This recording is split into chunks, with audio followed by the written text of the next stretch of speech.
Hello everybody, sorry I've not got my stabilisation today, nor my lapel microphone, but we'll just need to go for it. So it's a Mitsubishi, and it's an Outlander, and it's a 2011. So the guys asked me to give a wee help with this one. So the codes are, first one's an undocumented code, and then the second one's P252F, engine oil level malfunction. Now the other, what we were getting on the dash was check the DPF system. So I believe that one relates to it's maybe needing a regen. So what it's actually came up there, it says check oil level. And close hood, let me see, we'll just wait for it. Check DPF system and check engine oil level. So you would think actually there would not be any engine oil level, but wait till you see this. Too much engine oil.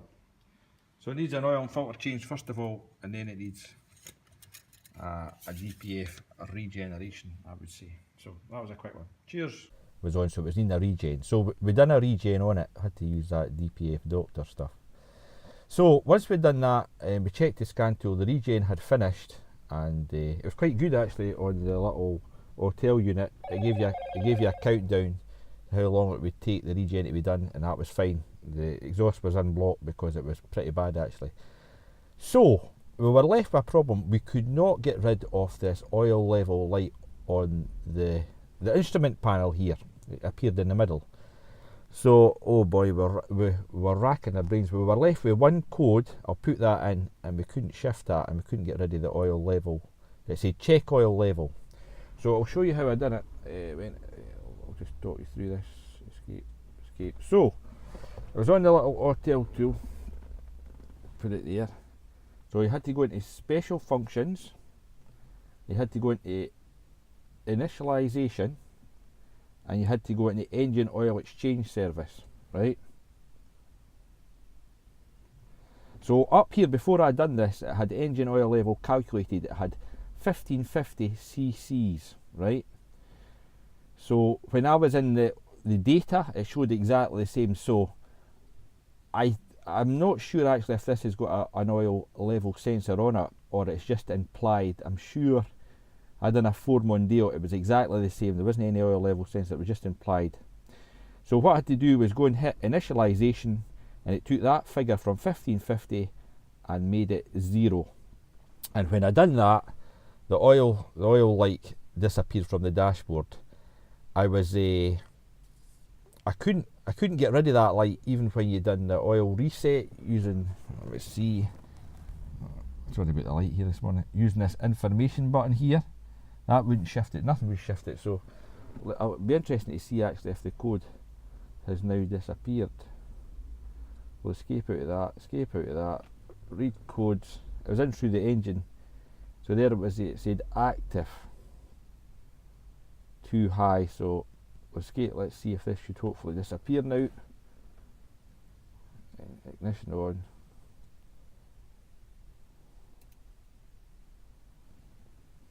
Let's hope it disappears. So we'll read codes again. Voila, that's the first time it's gone. So if anybody's having trouble with a Mitsubishi Outlander, Outlander it's called, the 2.2 DI engine, in fact I think the rest will be the same, that is the way to get rid of that oil light. Hope that helps someone. Cheers. Decided to cut the video too early, so the oil light never came back on, but what I had here, when I went into the codes, I had an EGR valve position, and I went in to clear it, and with the key on, engine off, it would not clear.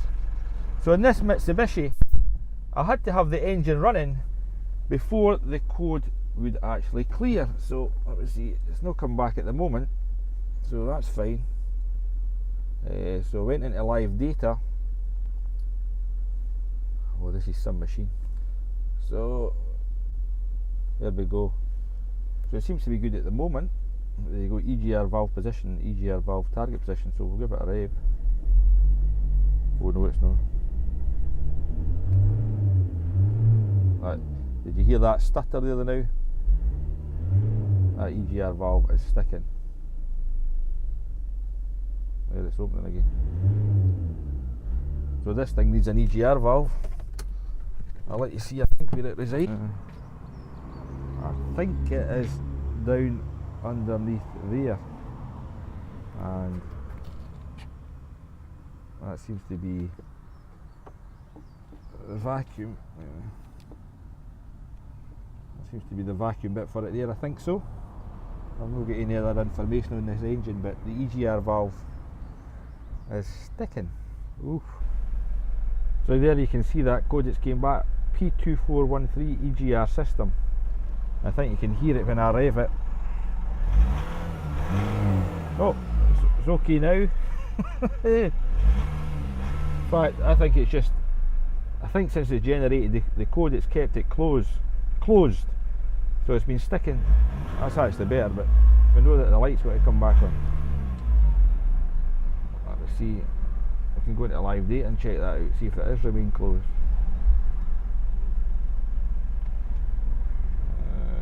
Let's see. There you go, right enough. So it's now shut the EGR valve because it must be sticking midpoint. So there you go. Cheers.